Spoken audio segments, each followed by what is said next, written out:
আওয়ামী লীগকে পুনর্বাসন করেছে বাংলাদেশের সব রাজনৈতিক দল, এটা আমি বারবার বলেছি। আওয়ামী লীগকে প্রথম পুনর্বাসন করেছে শহীদ প্রেসিডেন্ট জিয়াউর রহমানের উদারতা দিয়ে, এবং বিশ্বাস করে হাসিনাকে দেশে আসতে দিছে।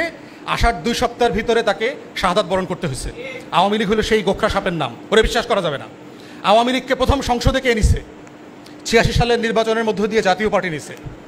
তৃতীয়বার আওয়ামী লীগকে পুনর্বাসন করছে জামাত, বিএনপি বিরোধী আন্দোলন করে 90-এর দশকে। তাকে ক্ষমতায় নেওয়ার ব্যবস্থা করছে 21 বছর পরে। চতুর্থবার আওয়ামী লীগকে পুনর্বাসন করছে 111-এর সরকার, দিল্লি, প্রণব মুখার্জি, বাংলাদেশের বুদ্ধিজীবী বুদ্ধিবেশ্যারা যারা আছে, এই দেশকে যারা কলম দিয়ে লিখে ভুয়া অর্থনীতির থিওরি দিয়ে দিয়ে দেশ বেচার রাজনীতি করে, তারা মিলে করেছে।